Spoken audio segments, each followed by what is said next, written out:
Welcome to the Not Old Better Show, the show covering all things health, wellness, culture, and more. The show for all of us who aren't old, we're better. Each week, we'll interview superstars, experts, and ordinary people doing extraordinary things, all related to this wonderful experience of getting better, not older. Now, here's your host, the award-winning Paul Vogelzang.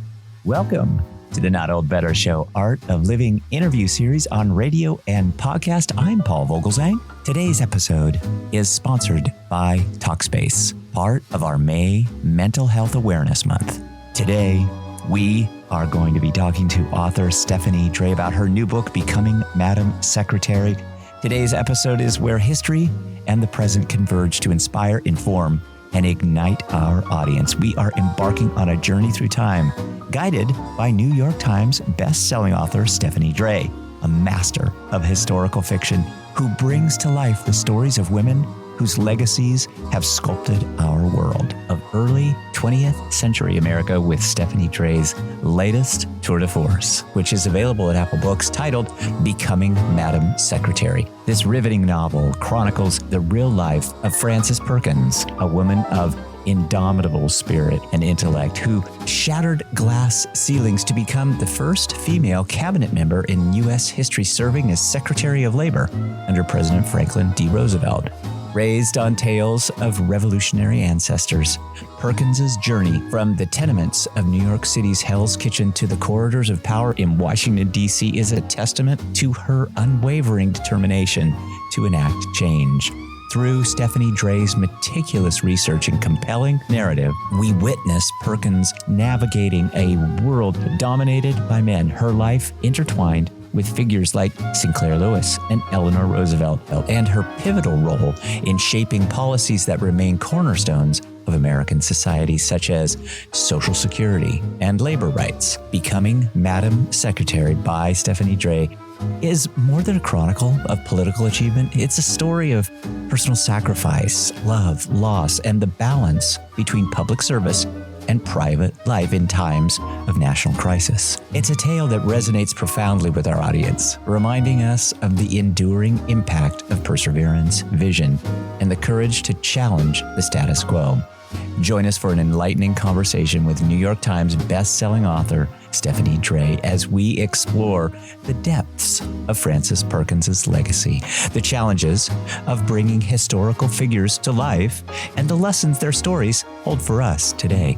This isn't just history, it's inspiration for living our best lives. On the Not Old Better Show, understanding the power of resilience and the importance of contributing to a world that future generations will inherit. Prepare to be captivated. I think you're going to love this. I have really enjoyed this book and the story of a woman who dared to dream, fight, and pave the way for a better tomorrow. This is the Not Old Better Show, where the past is always present and the future is something we create together. Stay tuned. One of the most fun things to write about in this novel, Becoming Madam Secretary, is that Frances Perkins and FDR, who would be her political soulmate, did not hit it off on the right foot when they first met. This is a little scene about that day.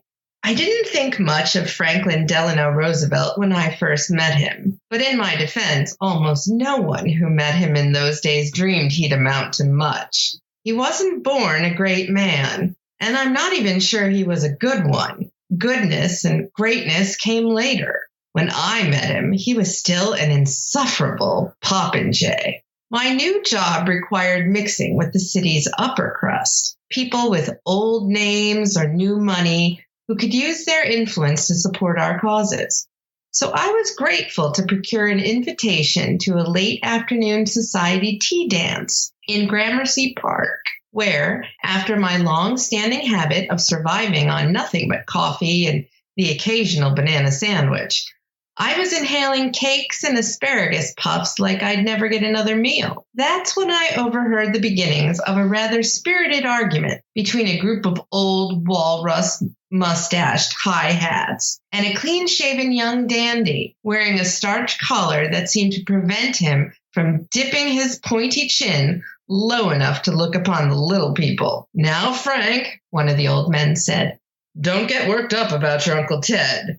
We know you have to side with your kin. I'm not kin to Theodore Roosevelt except by marriage, the Popinjay protested, throwing his head back and sneering down his nose in the most supercilious gesture I'd ever witnessed in my life. But it wasn't the gesture that got my attention. It was the name, Theodore Roosevelt.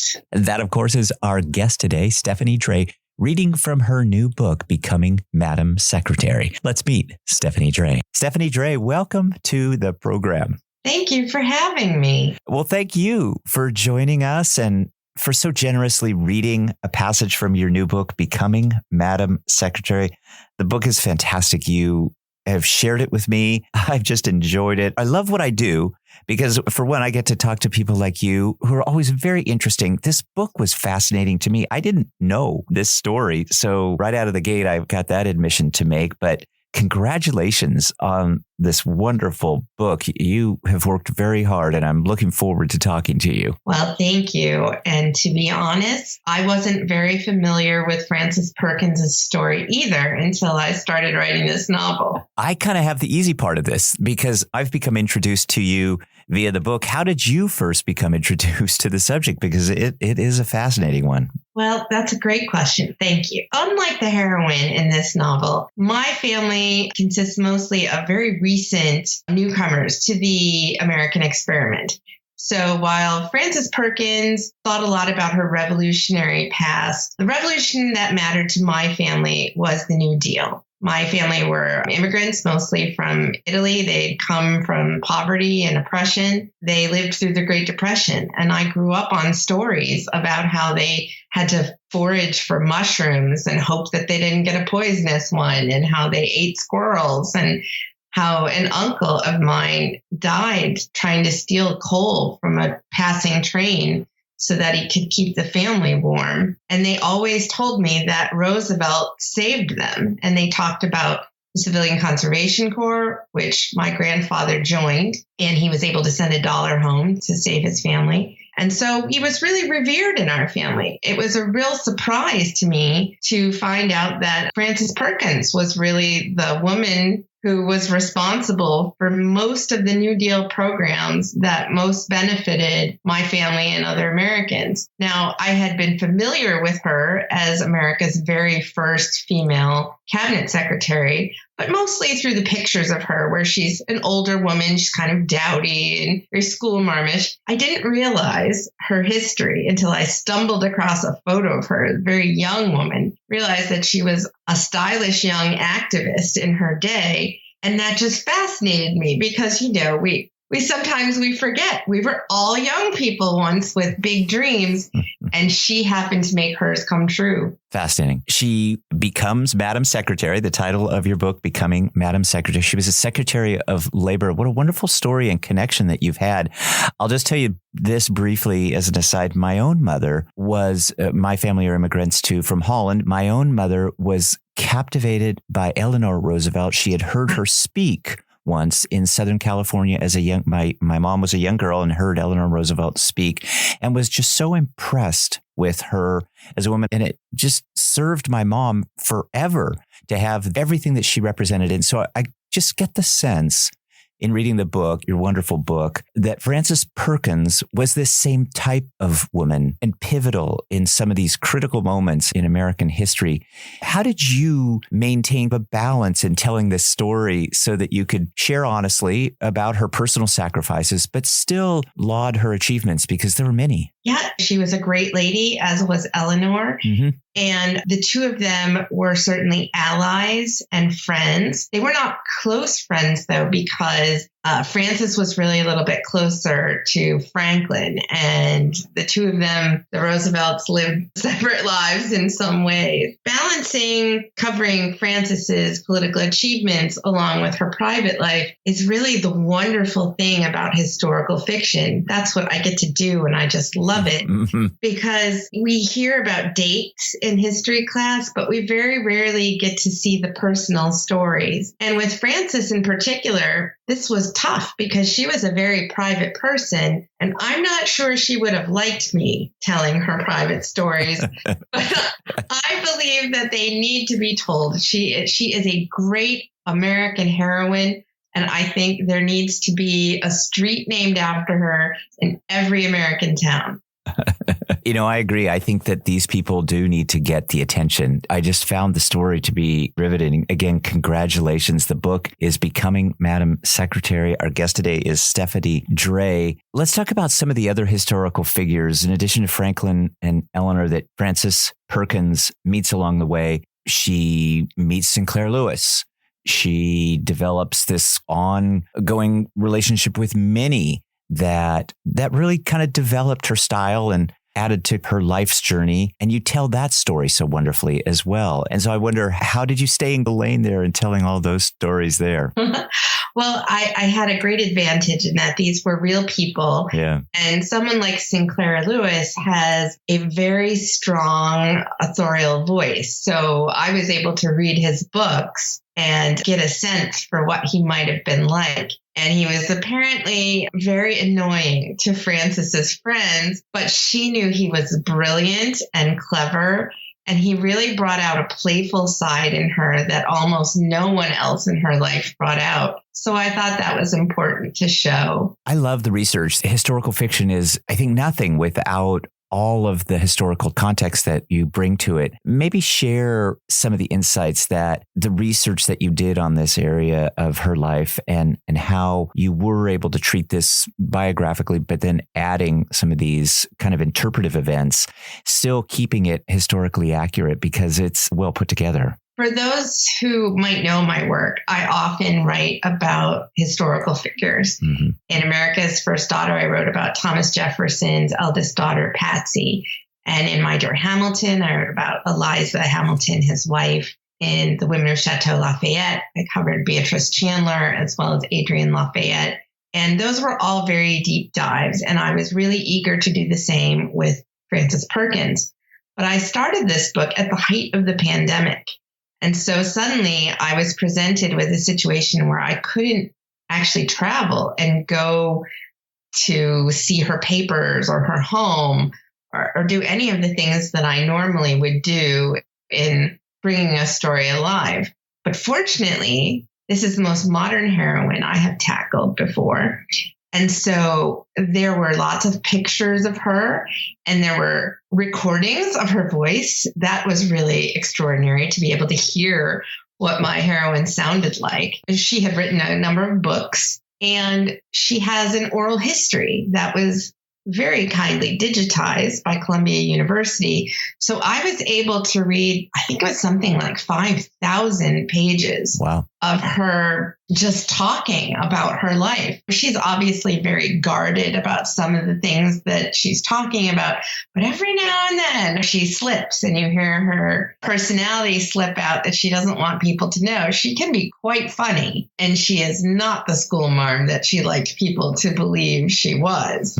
I ended up being able to do the research that I needed to do. And I also got to see, eventually I was able to get the original documents, like her love letters with her husband, which really helped shape the story because a lot of people question whether or not they ever had a happy marriage. But when you read these love letters, it's very clear that they were deeply in love, that this was a very healthy and strong marriage for a very long time. And I was very honored to be able to bring that into the book and show her love story.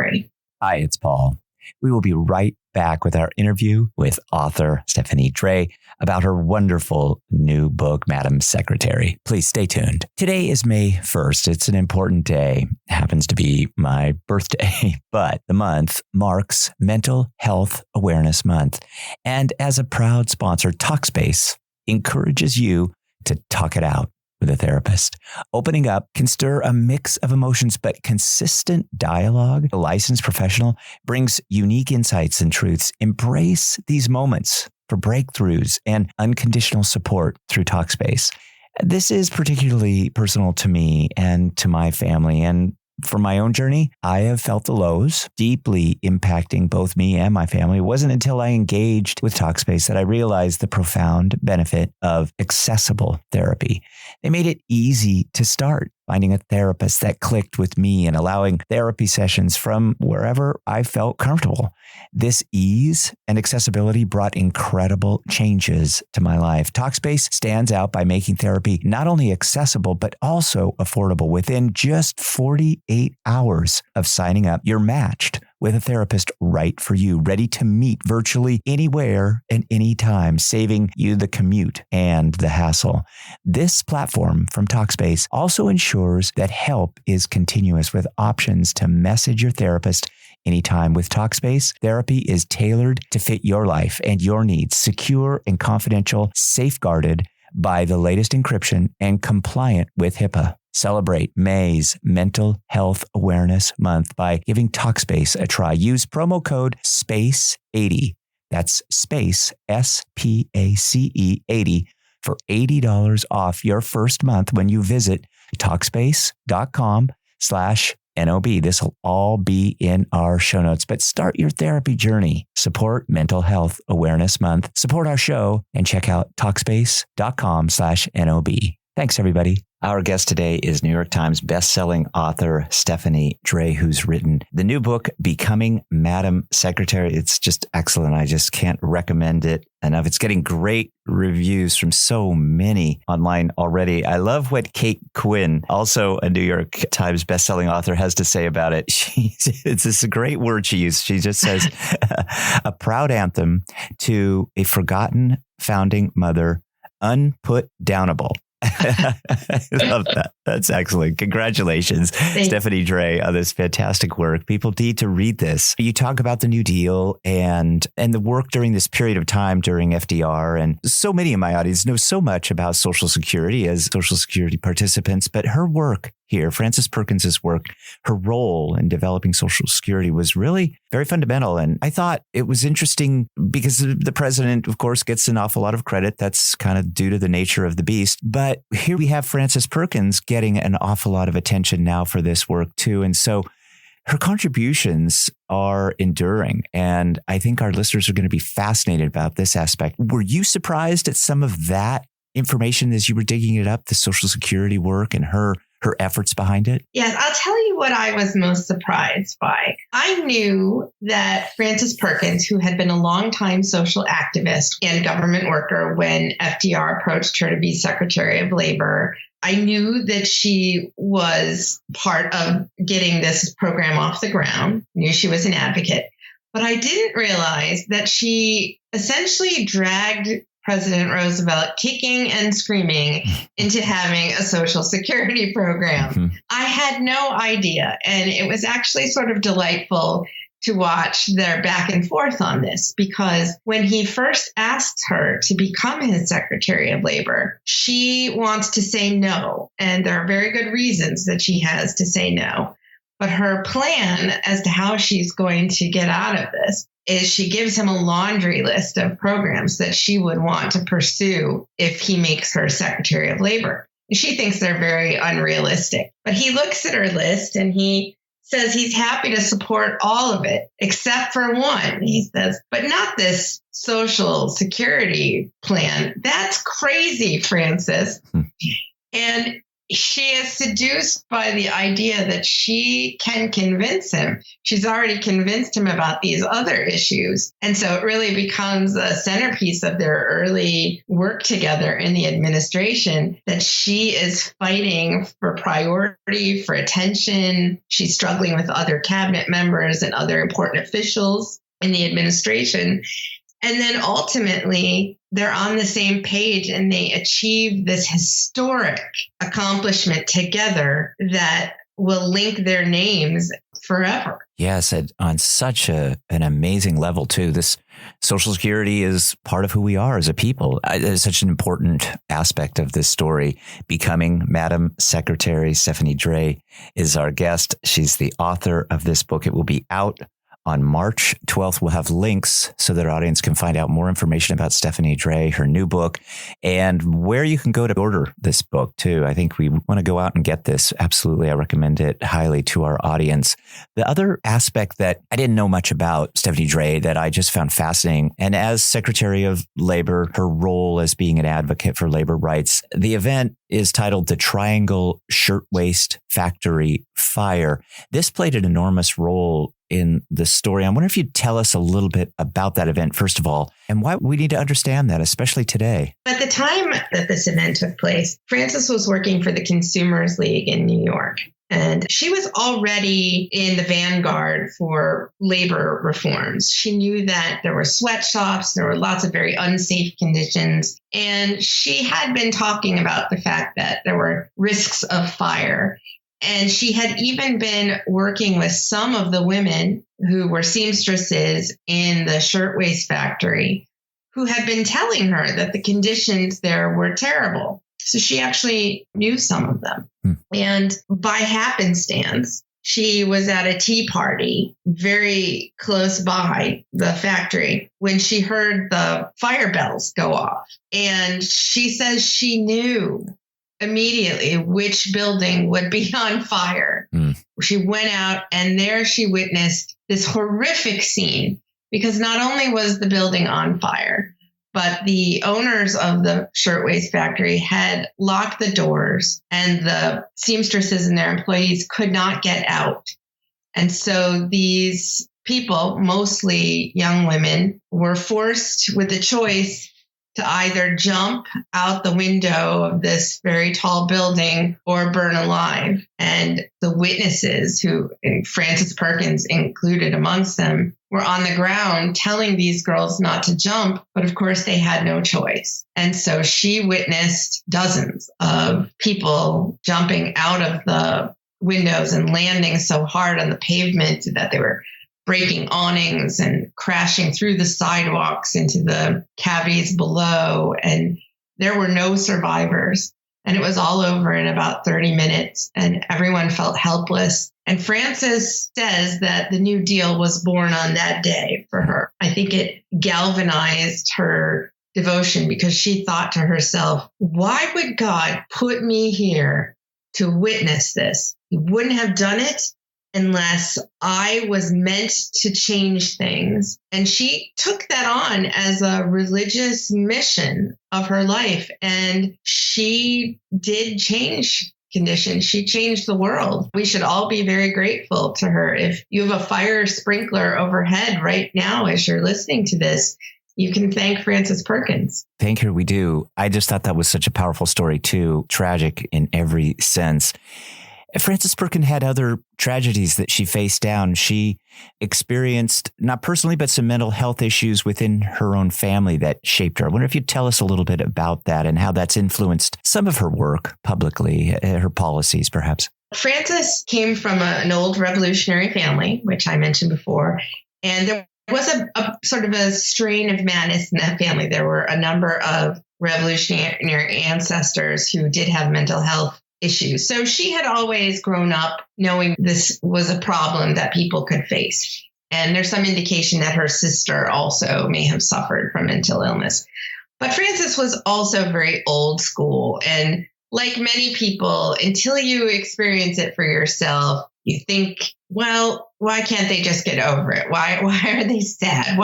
Why, you just got to dust yourself off and get up and get going again.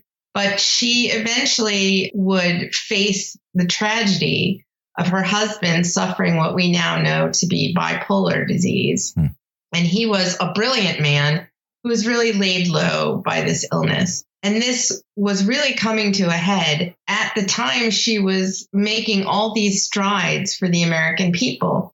One thing that she did try to do is she tried to get a national healthcare system to go alongside of Social Security and other programs that would benefit citizens of this country. It was the one piece of her agenda that never got passed. And it was also the one piece of her agenda that would have benefited her personally, because her husband's medical problems and ultimately her daughter's mental health issues sort of took all of her money. She worked until the day she died. Her husband's name was Paul. And in your author's notes, which I just found equally fascinating. I'm sorry for being kind of nerdy here, Stephanie Dray, but it just represents such a treasure trove, I thought, of insights. And you reconstruct so much within those notes, but you talk a little bit about Frances's biographer, Kristen Downey, and the telling of, or the untelling perhaps, of how she met Paul, her husband. And she didn't even tell that story to her own daughter, apparently. Congratulations on these notes and research, but maybe tell us a little bit about